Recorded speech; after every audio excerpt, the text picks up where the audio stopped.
Olá, abençoados! Graça e paz, bem-vindos ao canal da Graça Pura.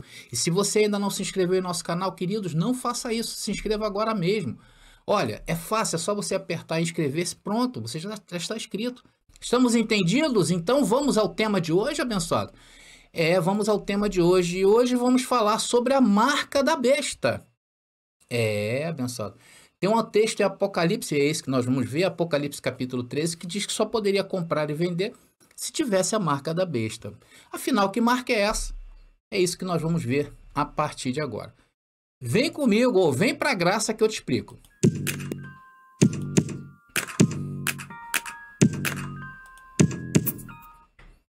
Então, meus amados irmãos, vamos aí falar sobre esse tema. Então, a primeira coisa que eu vou abordar hoje aqui com vocês é o que precisamos saber sobre a vinda de Jesus dentro da Bíblia, na Bíblia e pela Bíblia. Não pelo homem, não pelo viés religioso, não por especulações, porque afinal estamos tratando de Bíblia e não de um livro de ficção. A vinda de Jesus teve um objetivo, e o objetivo foi previsto aonde? Lá nos estudos de escatologia, nas escolas de teologia, será que é isso? Não, claro que não, né? Então foi previsto aonde? Nas profecias e no Antigo Testamento. E o que diziam as profecias e a lei sobre a vinda de Jesus? Que se tratava de uma mudança de pacto. Era o estabelecimento de um novo mundo da parte de Deus para o homem. Era isso, todas as profecias que falam acerca da vinda, né, do Messias, seria isso. Então, iria sair o pacto da lei de Moisés e iria entrar no mundo a graça eterna de Cristo, o reino de Deus. Um tempo onde todos que viveram no velho pacto queriam ter vivido. Quando eles ouviam as profecias, eles, poxa, assim, eu quero viver nesse tempo. Então, esse é o primeiro ponto, tá bom? Que precisamos estabelecer nessa mensagem.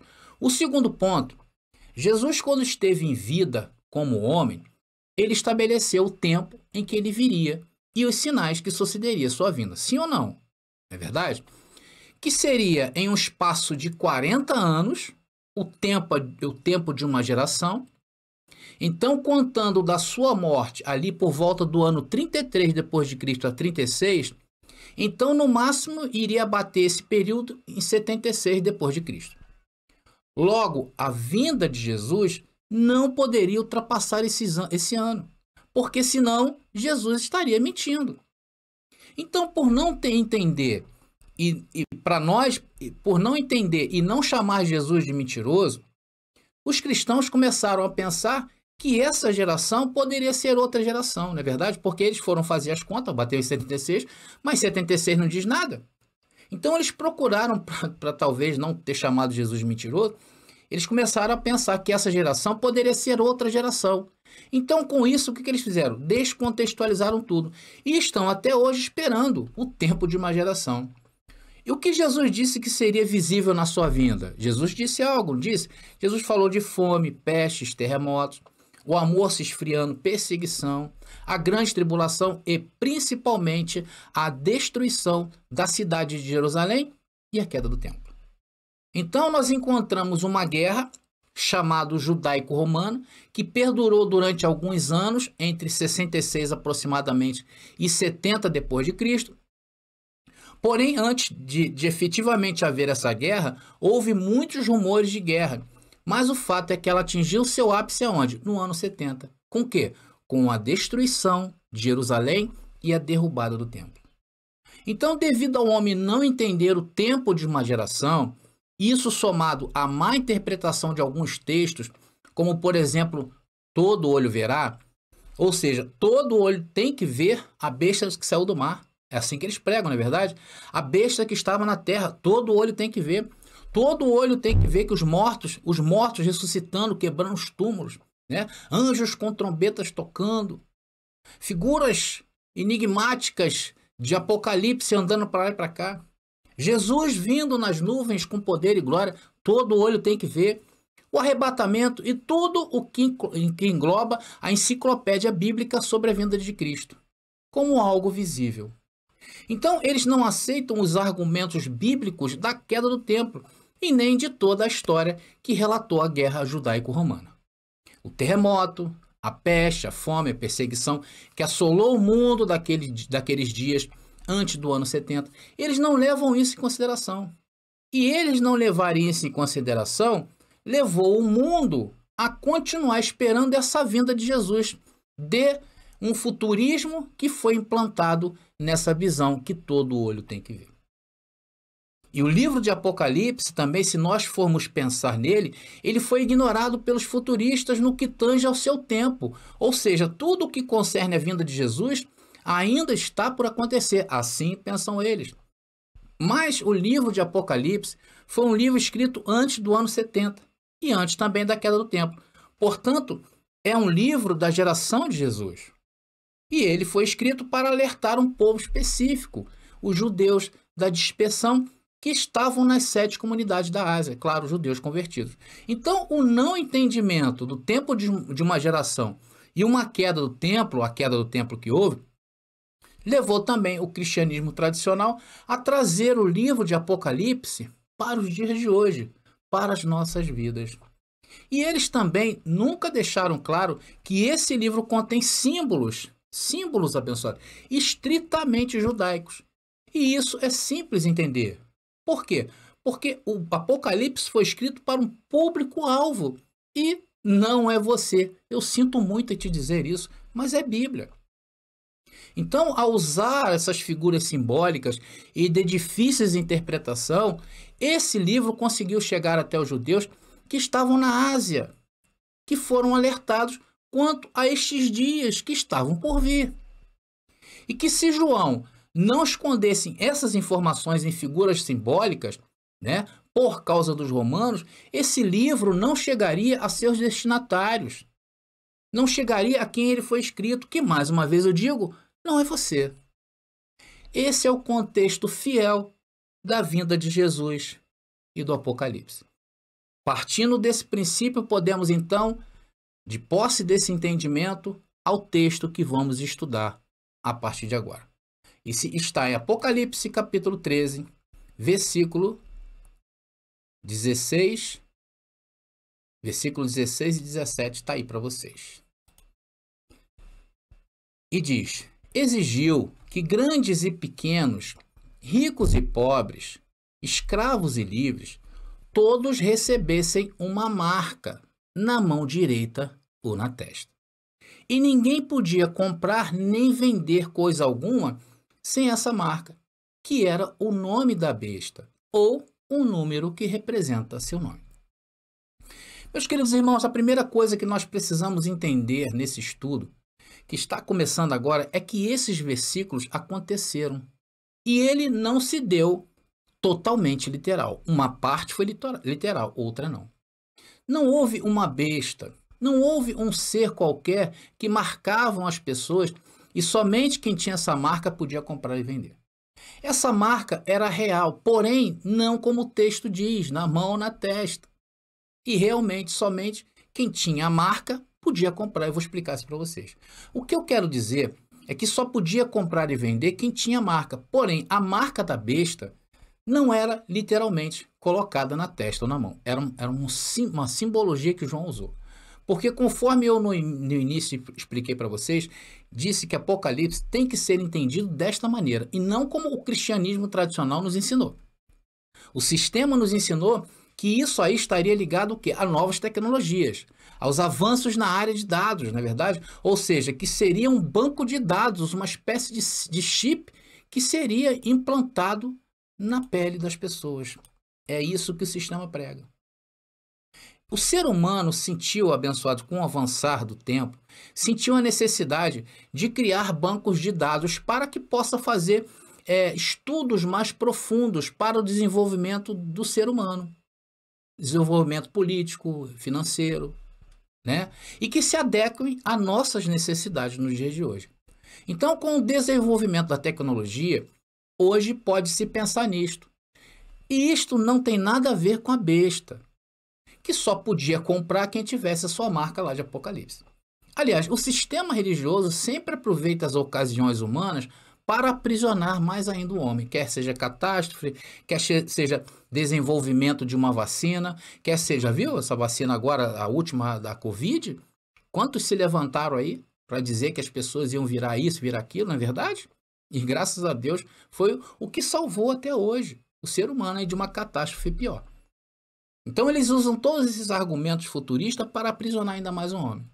Inclusive a tecnologia avançou tanto que hoje a tecnologia do chip, atenção no que eu vou falar, está ficando obsoleto e com o tempo vai desaparecer. Hoje o mundo já fala de outras tecnologias, por exemplo, sobre o metaverso. Você já ouviu falar e sabe o que é o metaverso?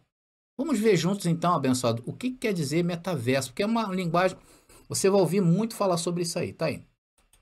O metaverso é uma terminologia usada para indicar um tipo de mundo virtual, tá? É um mundo virtual que tenta replicar a realidade através de dispositivos digitais. É um espaço coletivo e virtual compartilhado, constituído pela soma da realidade virtual, realidade aumentada, internet e também a inteligência artificial. Hoje, por exemplo, se fala muito, é um período aí, vocês estão vendo as pessoas falarem muito isso aí por causa das eleições. Já ouviu falar de robôs? O que são robôs? Robôs são pessoas fakes, né? Ou fakes, que se pega aleatoriamente na internet uma foto, coloca lá, você pensa que é uma pessoa e não é. É um robô. E esse robô, ele é capaz de responder como se fosse uma pessoa comum. Até mesmo entrar em discussão com você. Então isso é a tecnologia de hoje. Então, vocês já ouviram falar dessa realidade virtual? Eu acredito que sim, né? Aqueles filmes de ficção que a gente via, né, antigamente. Então, isso é o que se fala hoje em dia. E também, já ouviram falar de outra expressão também chamada a internet das coisas? Já ouviram falar da internet das coisas? Eu vou explicar para vocês. A internet das coisas quer dizer que tudo está conectado, ou um dia vai estar conectado. Tudo vai estar conectado à internet. A roupa, abençoado, as roupas virão de fábricas com dispositivos, né? De tipo uma inteligência artificial, né? E ali na sua roupa sempre vai estar a temperatura adequada para o local que você está. Vai ter dentro a casa, a nossa casa toda será conectada, né? O carro será conectado, não terá mais motorista, será guiado por uma inteligência artificial. Vocês estão vendo a aproximação do 5G, que é uma velocidade de altíssima velocidade. E essas coisas são os avanços. Agora, tem muita gente que tem medo disso, e é normal, né, abençoado? Por causa do que a própria falsa igreja plantou na nossa mente. Muita gente tem medo, até mesmo em graça as pessoas ficam meio assim, ressabiadas quando falam em tecnologia. Mas vamos prosseguindo, isso é normal. E isso é por causa da faixa etária. Os jovens, você vê só, o bebê já nasce hoje, uma criança, ela já faz coisa num celular que muita gente grande não faz. Então é o choque de geração, isso aí sempre teve. Agora vamos finalmente falar sobre a marca. Afinal, que marca é esta, André? A marca da besta. Vamos então falar de Bíblia. Encerramos o caso da tecnologia aqui. A marca da besta, mas não tem nada a ver com os dias de hoje, e muito menos em aspecto tecnológico. Eu nem sei de onde surgiu essa linkagem aí de atribuir isso aí, não sei. Nós temos que trazer a vocês ao contexto daqueles dias para que vocês entendam. Então, logo de início, esse livro foi escrito, o livro de Apocalipse que nós estamos abordando, foi escrito para as 7 comunidades da Ásia, para os judeus cristãos e também gentios daquela época, sobre os eventos que Jesus falou da sua vinda. Então, não tem nada a ver com os dias de hoje. E essa informação seria importante para eles, porque no que se refere ao texto, somente quem tivesse a tal marca que iria poder comprar e vender. Vamos ler onde está escrito isso, que nós já lemos, abençoado, só para marcar agora esse início aqui dentro da palavra, está ali, olha. Versículo 16 de Apocalipse 13 diz: exigiu que grandes e pequenos, ricos e pobres, escravos e livres, todos recebessem uma marca na mão direita ou na testa.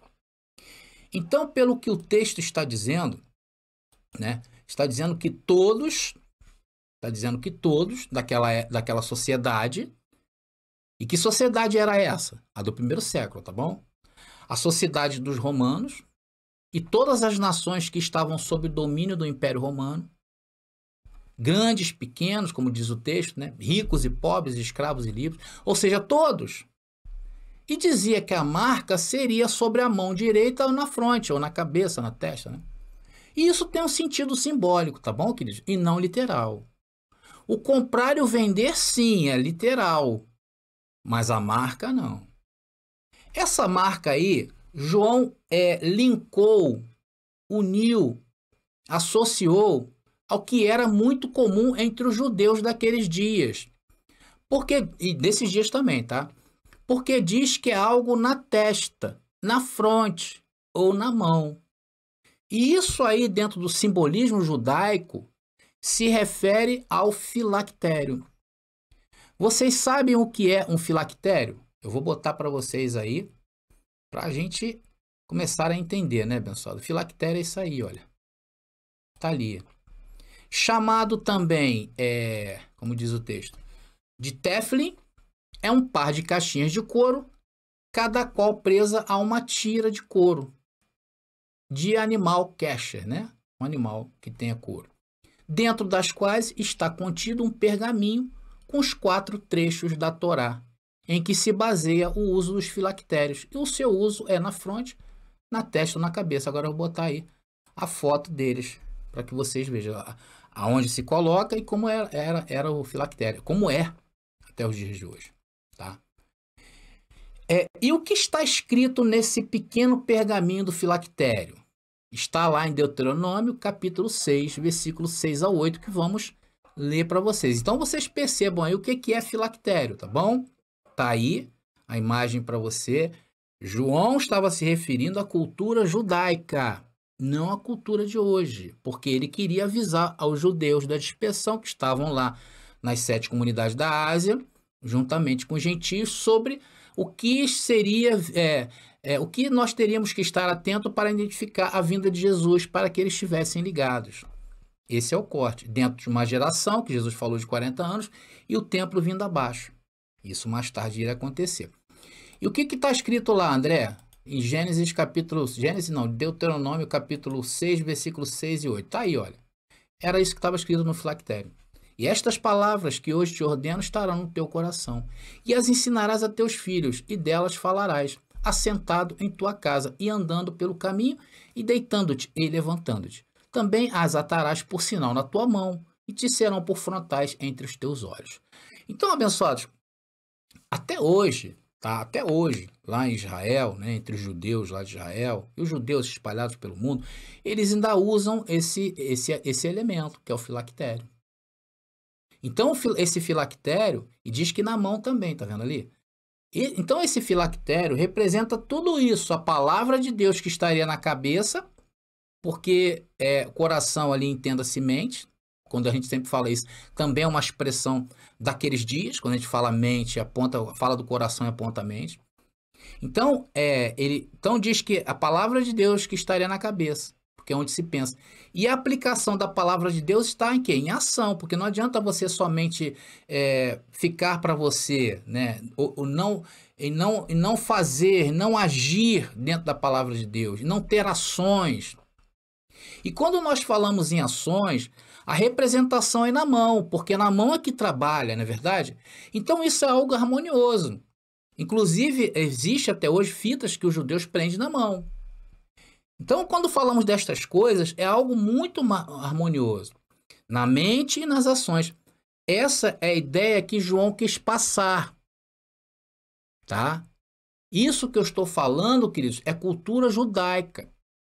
É por isso que descontextualizar isto aqui da cultura judaica perde-se totalmente o sentido. Por isso que o cristianismo tradicional se perdeu. Porque eles descontextualizaram todo o Apocalipse. E olha, sinceramente, não faz sentido nenhum o Apocalipse nos dias de hoje. Quanto mais a gente vai se aprofundando dentro do contexto bíblico, mais a gente vai se distanciando do que diz o homem hoje. Tá entendendo, abençoado? Não é porque eu quero que seja assim. Porque é o que está na Bíblia.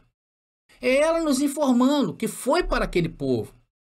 Então João usa um objeto que é considerado sagrado para informar que só podiam comprar naqueles dias quem tinham essa marca.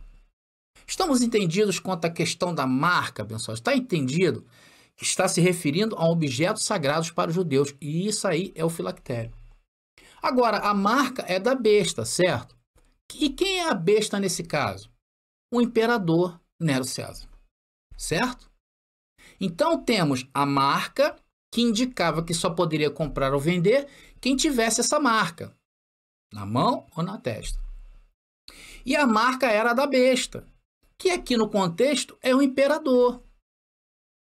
E o objetivo segundo o texto que lemos tem a ver com comércio, de comprar e vender, não é verdade? Vamos lá, ver versículo 17 agora, de Apocalipse, capítulo 13. Preste muita atenção nessa mensagem a partir de agora, abençoado.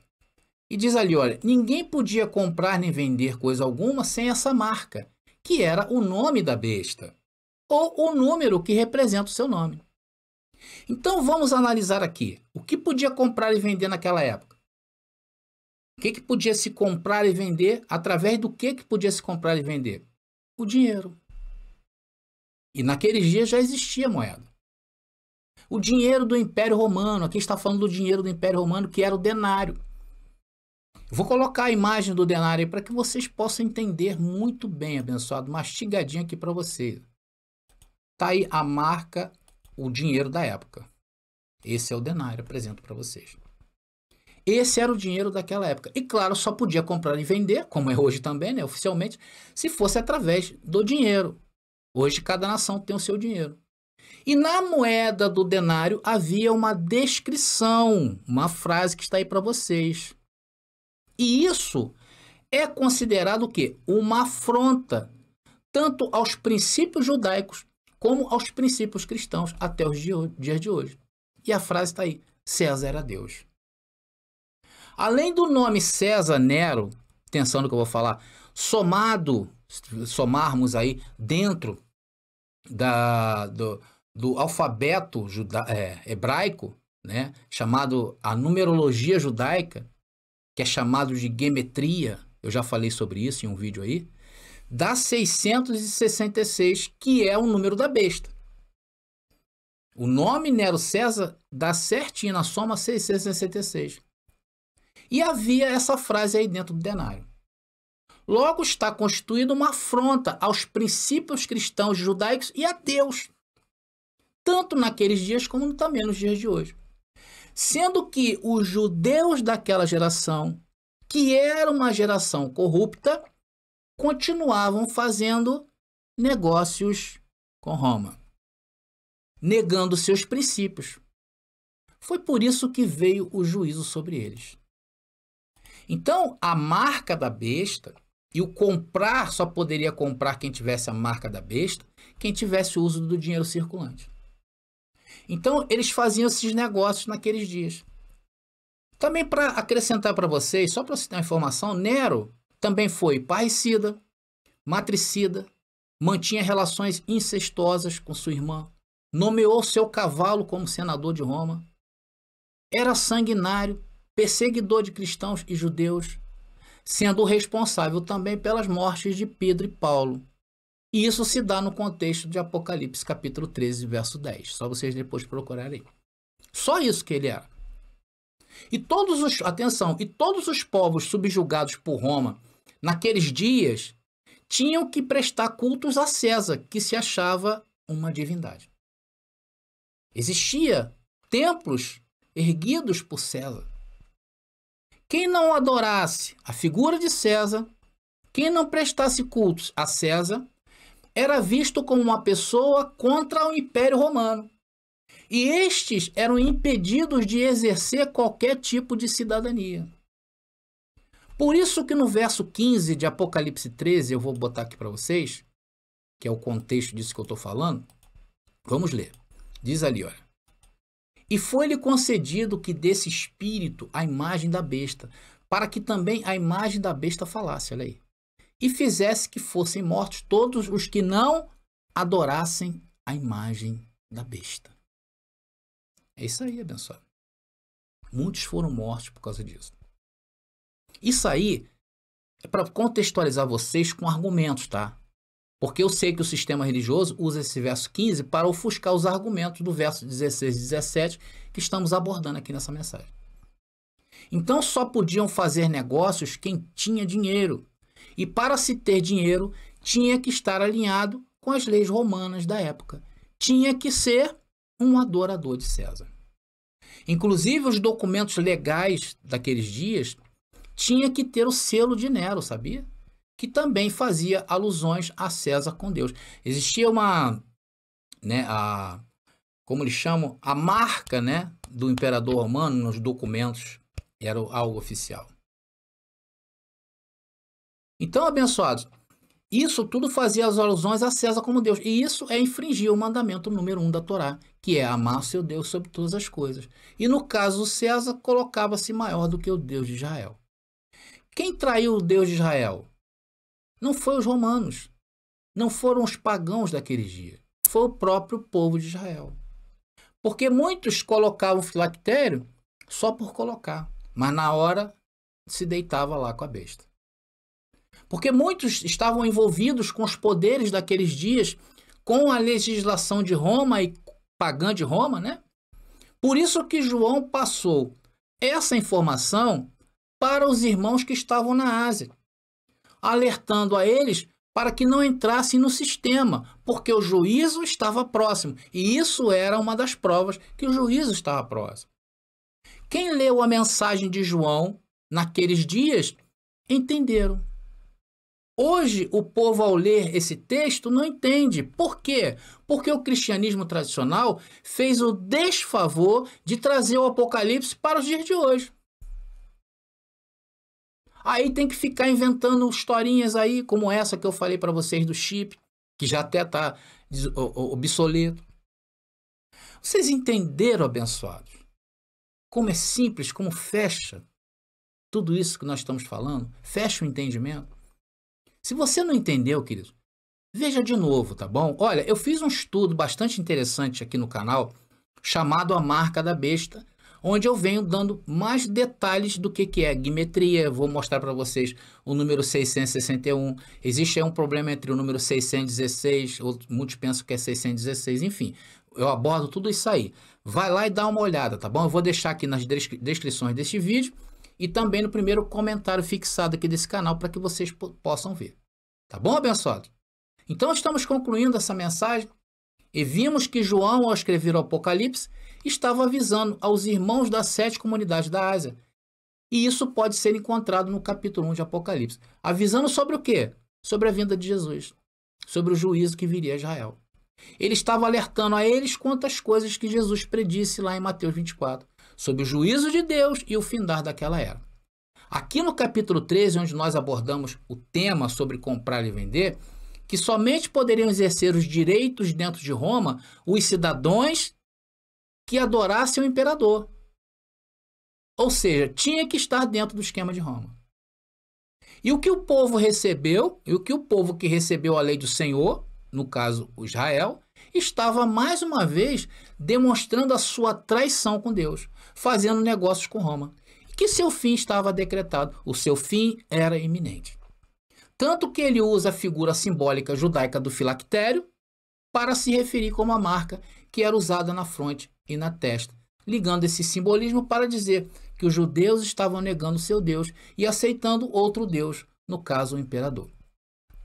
Amados, isso é tudo. E eu tentei passar para vocês da maneira mais clara possível. Se você não entendeu essa mensagem, fica aqui o recado para você. Reveja de novo. Reveja quantas vezes for necessária para que você entenda. Tá bom, queridos? Estamos chegando então ao final. Graça e paz aí. E até a próxima mensagem. Já está disponível o livro As Doutrinas do Inferno e Suas Manipulações Dentro das Igrejas. Adquira hoje mesmo.